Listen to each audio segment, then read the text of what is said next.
Hi everyone, I'm Stan Mallow. Welcome to Paranormal Yakko. My guest at today's show is Max Hawthorne. I'll be talking with him about his Supernatural Survivor series. It features real videos and real evidence of creatures we thought didn't exist but do. Max Hawthorne, welcome to Paranormal Yakko. Stan the man, thank you for having me again, buddy. As you know, Max, in the past, I've interviewed you about your best-selling books, books that earned you the title of the Prince of Paleo Fiction. Your new venture takes you in a different direction. It's one I'm excited about for you, and one I'm sure will be a success, no question about it. Episode one in your Supernatural Survivor series documents an impromptu close encounter you had with an actual extraterrestrial, an imposing 7-foot reptilian, which was concealed via a cloak, but that you managed to get on infrared film. When and where, Max, did this encounter take place? The encounter took place, I believe it was February 16th of last year, so 2023, so about 14 months ago, behind a private residence in a wooded area, wooded region of Bucks County, Pennsylvania. What, Max, was your initial reaction when you saw the reptilian? Was it shock? Were you fearful it would harm you? Did you think you were hallucinating? Or what emotions were you feeling? What thoughts were going through your mind? The whole experience of encountering an alien had to be overwhelming. It's funny because it wasn't a overwhelming or scary because I, at the time, did not exactly know what was going on. The individual in the video, I guess I'll have to like explain exactly what happened, but I had been for ever since 2016, had been putting trail cameras like behind friends' houses and in the woods and things like that in that general area because I and my daughter had encountered this winged creature back in 2016 that we had been injured and was lying on the ground. And then it turned out to be something that's not apparently from here. It jumped up in the air eventually and it had wings like a dragonfly, except 3 to 4 feet across. And then it after putting on a little light show, let's say, I'm giving you the Cliff Notes version, it took off over the truck and it was gone. So I had been trying to get one of these beings or entities, that wing thing, which my daughter calls a fairy, on video and on and off for about 7 years. And it wasn't until maybe a few weeks prior to this incident that I managed to get just a few frames of one, or at least a similar species, flying past the camera out of the woods. And it was so fast moving, like usually trail cameras are activated by motion. And it was going so quickly, I only got like 3 frames of it, one of which was really stretched, semi stretched, and then one where it was a pretty, really good shot of it with the face, head, neck, wings, all this stuff. And so that was very exciting. But I was looking to get a little more than that, than just 1 frame, let's say, that's concrete evidence. So I had put a camera in that same spot, and this time it was affixed to a deck post behind a private residence, like I said, which abuts the woods. And me, I'm a bit of a vampire. And when I say vampire, I don't go around going blah, blah, blah, and stuff like that. Obviously, I wouldn't be wearing this old Viking cross, this thing, the real deal. But anyway, so I tend to be up sometimes all hours of the night. And at this point, and people will see when they see the documentary, this was around 4 o'clock in the morning. So at this house, there is a cat, and said cat was getting really squirrely and freaking out and clawing at the screen, and he wanted to get out on their deck and all this other stuff. Being an idiot, this is why women live longer than men, because men, we tend to do stupid things. Okay. And sometimes that's a good thing, and sometimes it's not a good thing. Like going up and petting a bear or a bear cub in front of its mother would be a stupid thing. Taking a chance and getting maybe a great photo might be a good thing. So I went out there on the deck there, and the camera was on this post near the bottom of a short flight of stairs there, with the woods to the left and grass and then woods that way. And I was expecting, hoping that one of these winged creatures was going to burst out of the tree line and I'd get it on video and see it with the naked eye, that type of thing. So as I was standing there, it started getting very cold all of a sudden. And it was cold out already, but this was like a weird, like wave of cold hitting you. like you walked into a freezer or something like that, except it was coming towards me. And then it was a sort of feeling of like magnetic energy or something like that. Like if you rub your forearm, let's say on a balloon, and the hairs stand up, like static, or a high pressure front, like a storm is coming towards you, let's say. And it's interesting because when you see the video, people will see that when it was filmed, the temperature was colder than when the entity moves away. When the entity moves away, it drops several degrees immediately. You see it on the camera and on the thermometer of the camera. So, which obviously backs things up there. But so anticipating this might happen, since these things fly so quickly, I did what I call flashing the camera. I leaned over it. I took my hand. I went in front of the camera, which activates the motion function, and it started recording. So I stood there and I waited and I waited and I didn't see anything, but that coldness kept going and that prickly feeling. And then the hairs on the back of my neck started standing up. And at that point, I was like, I'm good. And I just went back inside. So at this point, I did not see the individual with the naked eye because he was, quote, invisible or actually cloaked, which, as people will see, is on the video. So when I got, I think it was the next day when I retrieved the camera and I was going through the footage, when I got to that one, which was the only one at 4 something in the morning, I didn't expect to see anything. And it was weird because when I saw the thumbnail, it was like very gray and like polluted or something like that. So I was like, what is this? So I opened it and it had this look like sort of like energized fog, like not fog or mist or anything like that. And all the weather and everything like that was addressed in the video. It looked like there was like a cyclone moving like this of energy like this. And it almost filled the entire screen. And it was very confusing to look at because it's not something you normally see. And it only showed up with infrared or near IR, I should say, technology, which is also, by the way, addressed in there in terms of like ranges and all that stuff. People we only see in certain ranges. Like cats can see a lot more than we can. So we're limited to our eyes. But the camera registered this field. And as I was looking at it, I was like, it was like much stronger in the center. It was thicker, let's say, and brighter and stuff. So I started messing around with it and I started playing with the contrast. And for the uninitiated, when you adjust contrast, when you increase contrast in a video, you make lights lighter and darks darker. It's pretty much standard stuff. To give an extreme version of that, if I had an IR camera, a near IR camera, which films in black and white, as everybody's going to see, and I was looking at, let's say, a light bulb that was sticking out of a wall on a barn or something like that. At first glance, you would see the barn, the wood around it would be brightly lit in that immediate area, and then it would be brighter as you approach the light bulb, et cetera. But if I start increasing contrast, that bulb, the field around it will start to shrink, shrink, shrink, and eventually it'll get to the point where all you have is an actual pure white outline, let's say, of a light bulb. And everything else around it might even be black. You have this option by going too far with contrast. When I got to about 50%, and all this again is in the documentary, when you guys see it, you're going to see the field starts almost filling the screen. Then it starts shrinking and it starts to become humanoid in shape, sort of like the stills that I sent you for everybody to watch. And the more I increased it, the more it shrank. And when I got to like 80%, it becomes sort of silhouetted like you're seeing me right now, except without glasses and headset, but sort of like a head, neck, shoulders, etc.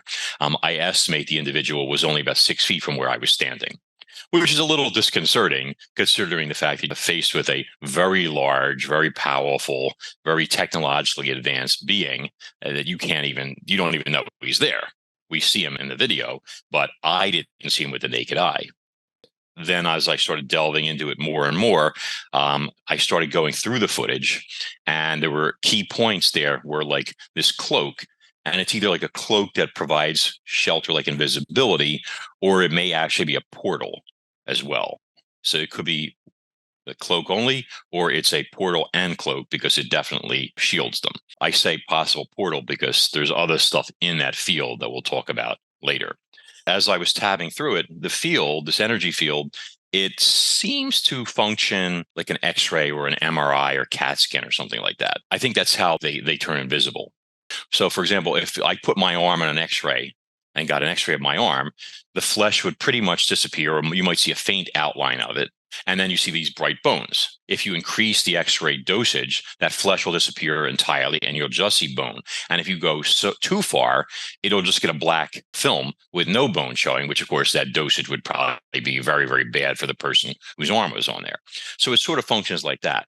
The being on the video is visible intermittently where I was able to penetrate the cloak and show him. And in some parts, he looks almost skeletal. Like when you first see him, he's turned to my left, his right, right at the base of the stairs there, and he's looking, I guess, into the woods.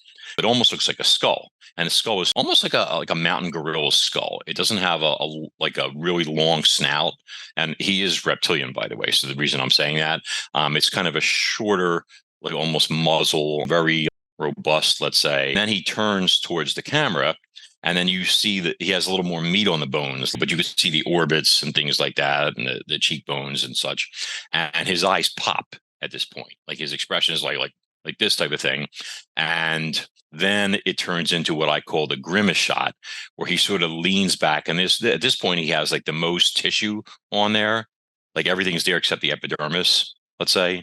But and he has this expression on his face. It's like one of those things where you did something, maybe you blew past a cop speeding on the highway, and he sees you and you see him, and you have this look on your face like, oh, you're about to get a ticket. Then he starts to back away from me, and then the cloak or portal, it folds up on itself and it starts to disappear. We don't see it disappear fully because the 30-second clip runs out, but you definitely see it's retreating, moving backwards, and all sorts of stuff swirling around, and other faces and all sorts of stuff like that are in there. That's basically the general gist of it. Have other people encountered alien beings or experienced some sort of paranormal activity in the same area where you had your encounter? I don't know about in the exact same area per se, but Bucks County is notorious as a cryptid and paranormal hotspot. There have been many sightings of UFOs, extraterrestrials. Oh, I saw one in that same area. I thought it was a plane, but it was so bright watching it, and it wasn't. But anyway, there have been some Bigfoot sightings and a lot of Dogman sightings, as they call them. If you look up like Doylestown, PA, and Dogman, but it might be 10 or 15 miles on a guess from where this was filmed. And there are like, I think several dozen. Some of these creatures are 9 feet tall. Have you, Max, seen alien beings physically with no camera equipment? Yes.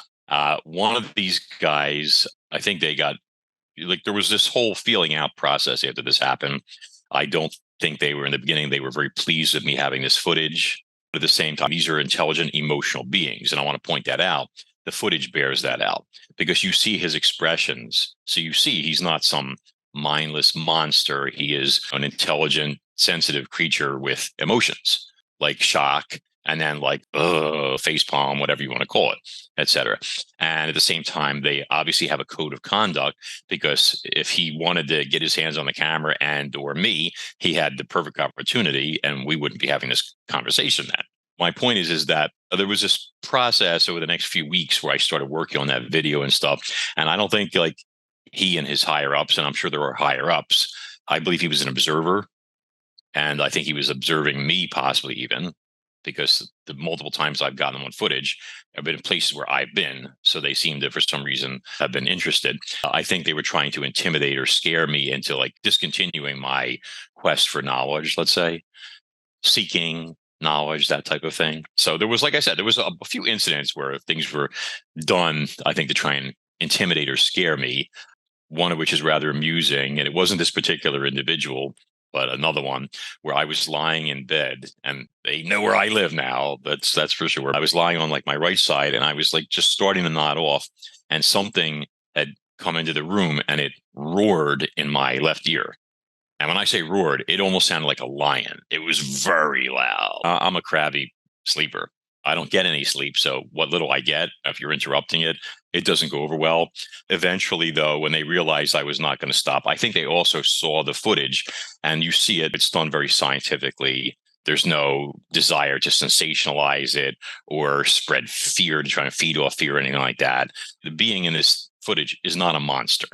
I just want to be clear on that. I have other footage of him where he's fully there, and he's very enigmatic looking. There's a certain timelessness to these guys and stuff. But yeah, I had a few incidents where I've seen individuals in the flesh. One at this place I was at, like, started to materialize on the deck as I was sitting there and I was having dinner with someone, and I looked over their shoulders and I saw this white form, this whitish thing start to materialize through the deck doors, the glass. And it was kind of oval shaped like this, kind of dented in the middle though, like that. And I realized that whoever that was or whatever that was sort of like squatted down and hunched forward, I think, because if you look at it, it looked like a cross section of somebody's upper torso, but viewed from above. So if you see somebody lean forward, you might see like their shoulder blade, and then it would dip in where the spine is, and then the other shoulder blade like that. And I think this was a test to see if I was going to freak out, like start to materialize. And I did. On my head, I started going like this. I was trying to, where's that reflection coming in? What is that? Trying to dismiss it. And then once he saw, oh, he's going to freak out, it disappeared in front of my eyes and everything. But it was pretty wild. Did the ETs communicate with you? And if they did, was it verbally or telepathically? Well, the roar, I believe, was like actually done aloud. I have heard a few things here and there, usually stern rebukes or criticism, I think, or something like that, as I like to say, which seems to be like Whitley Strieber, the author. That's interesting. Another author encountering these beings, except he was kidnapped, poor guy. But he said they were able to speak with him without their lips moving when he was like their captive, and he was able to hear it directly inside of his head. That does happen, and it is very strange, at least in the beginning, because it's like you hear something but it's not coming through here, so your brain registers it, but it's not going through the auditory canal. Let's say it's spoken. Yeah, it's been brief stuff. I think it's hard for them to project with me. I might have some damage in here and stuff, but the messages get through at times. What, Max, is your gut feeling about what could be the reason, the purpose of the alien beings who have been visiting our planet for so many years? I think that depends on their race as well as their political lean. It's overwhelmingly obvious to me that there has been experimentation, genetic experimentation on human beings for God knows how many millions of years. I mean, obviously, our species hasn't been here that long, but I believe they've been down here for maybe since the Triassic. These particular entities are a species of reptilian called a targ, Targ, which is short for Targzisian. And I believe that they share ancestry with the dinosaurs from this planet. And I say that because like I've got some, when I said like there's like images and stuff, that other stuff I have, like the skin texture, for example, is exactly like that of some mummified dinosaur skin, including Tyrannosaurus rex for that matter. So I mean, it's possible that there may be some link there. They may have been experimented with by older extraterrestrials to create the species. They may have been here and then worked on. They may have evolved alongside the dinosaurs. I mean, anything's possible. I'm not privy to all that information, but it's fascinating stuff. But I believe that they have a shared ancestry because they have certain features that seem similar to birds as well, which obviously are avian dinosaurs. So I think they've been around for tens of millions of years, if not longer. And I'm sure that there are older races out there that have been around, as other people have said, for 500,000,000 years, maybe some of them. We're like the new kids on the block. How, Max, when confronted by them, do you handle the critics and naysayers who question the validity of your films and what you say you experienced? Well, the first thing is that I've only seen a few critics so far, and as I'm sure more word gets out, there'll be more of that. I need to preface one thing so for everybody. So the website where the video is, okay, as we're talking, is being revamped, and it will be down for a couple of days. So the website address is my name. You see right there, .com, so maxhawthorne.com. If you try going on to it today, tomorrow, it will probably not be finished and back up yet. But if you want to be alerted to that when it goes live again, which will be soon, you can go to my original author site, which is cronusrising.com. And there's a newsletter there. If you subscribe to that, everybody's going to get a mass email once the site is revamped and up again, because there's new stuff coming on the site so that people will be alerted. The original footage is there, fully intact, and then as it's modified with the conscious increases to make it pop more and more for your eyes, everything is very transparent. That's an actual being there, filmed by yours truly in all his glory. Oh, and I should also point out, my height estimate when I did the documentary back then was off because I have one of his footprints. and I was able to crunch height using those Sasquatch formulas, because it is a Sasquatch size track. And that bad boy is actually a legitimate 8 feet in height, 4 toes and non-retractable claws. That's going to be in one of the upcoming documentaries. There's a whole series, like you said, episode 1.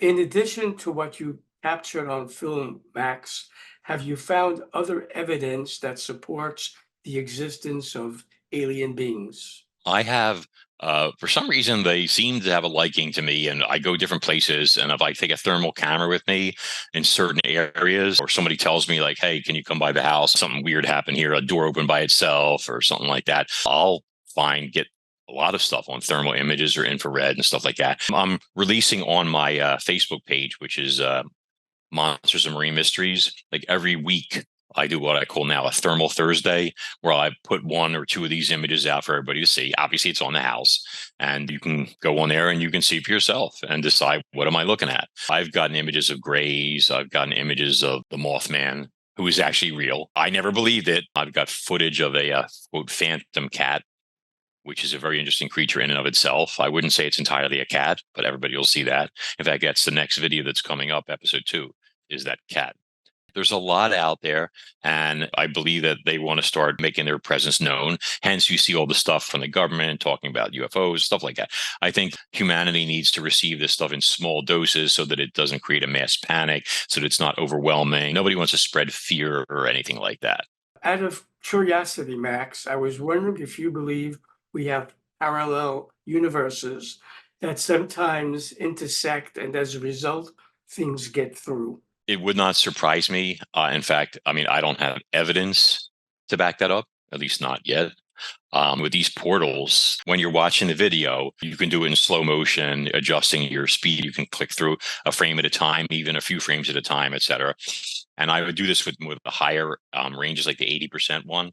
You can see there are other entities there in this energy field around this being who is the source, it appears, of it, which is why I suspect it might be a portal. You see all these faces. People have been like, there's a dog man there. One person said, another person said they saw grays, another person said they saw a Mothman, another person said, I don't know what the heck those other things were, but I saw all these other faces. That begs the question, what are all these other faces that you're seeing behind him swirling around? Are they disguises? Let's say that maybe you have a whole wardrobe of clothing and different faces you put on to conceal yourself. Could it be that? Could it be these are other beings that he has met? And maybe this is a recording of those encounters, because, like I said, that these guys appear to be observers to me, watchers. Could it be that these are forms that he can assume, like disguises? Or could it be, are these other beings there and we're looking at a portal, like a gateway, let's say, and they're like curious and trying to see, hey, what's he doing? What's going on there? Or they even want to come through, but they can't, maybe because he's the gatekeeper. I don't know. It's impossible to say at this point. Obviously, I'm not privy to that information. It's fascinating stuff. I write award-winning sci-fi books, as you know, and for me to put somewhat lucrative like writing career sort of temporarily on hold while I'm writing scripts and producing all this stuff and gathering more and more information, it must be exciting, because, and it is. This is more exciting for me because it's like real science fiction you're actually experiencing. Even though so many people like yourself have been brave enough to come forward and admit to their ET experiences, it appears governments and the military are still reluctant to provide full disclosure about what they know. When, Max, do you think that will change and full disclosure will finally come to fruition? I think that first, I believe that these extraterrestrial races, they must have some sort of organized universal government or something like that, probably want that. I've read reports in the past that they've offered to do things and been turned down by governments. I think that a lot of times people don't want to tip the pot, so to speak. But I think that more and more people are going to be contacted for a reason. I think certain individuals are sought out for their mind or their mindset or maybe their background. Streeter and myself are both authors. That may have some bearing on it. Maybe the way our minds work make us more approachable, less easy to be intimidated or something like that. I think that it's just going to be a matter of enough evidence is going to come forward in bits and pieces, gradually building up, that it will get to the point where it's just going to have to happen. Humanity needs to evolve to improve, like the bloodshed, all that's, what's the point? Why, Max, do you think the alien beings reached out to you? I'm not sure. The first time, it might have been an accident. It might not have been. Since these guys are Saurian, meaning a reptilian ancestry, my books, the Cronus Rising series, is kind of like Jaws meets Jurassic Park stuff. In fact, that original hashtag, Jaws meets Jurassic Park, came out in 2014 for somebody on Facebook who loved my book Cronus Rising, which features a giant prehistoric marine reptile alive in the present and all the stuff that goes with that. I mean, the running joke is sort of like, they like my books, these guys, and they sit around in their spaceship reading the Cronus Rising series. If you look on my wall over here, unfortunately, I can't move the giant camera, the monitor, but there's an original painting by a paleo artist named Peter Shelton that has a giant pliosaur, which sort of looks like an enormous crocodile with its 12-foot head out of the water, and with this girl in a 50s style bikini and hair cut, like hugging it. And it was this promotional piece for Cronus Rising that said, like, have you hugged your pliosaur today? I joke and say, oh, they must have looked in my window and saw that and said, oh, look at that. Maybe he's one of us. Maybe he's a little more approachable, this type of stuff. I mean, these guys could be very scary. If you see something 8 feet, 9 feet tall, covered with scales with sharp teeth, and the teeth are visible in the documentary, and the vertical pupils, I'm sure some people would find that frightening. That's like, sort of like a predator-prey response. All of a sudden, you feel like you're in danger. If a crocodile 15 feet long stood up on its hind legs and walked up to you, you'd probably be like, whoa. Your instinct would be to run. To paraphrase a line from Revenge of the Sith, I do not fear the darkness as others do. Now that you know alien beings exist as a result of your encounters with them, what do you see, Max, as your role, your mission regarding the future interaction of humans on planet Earth with beings from other planets or dimensions?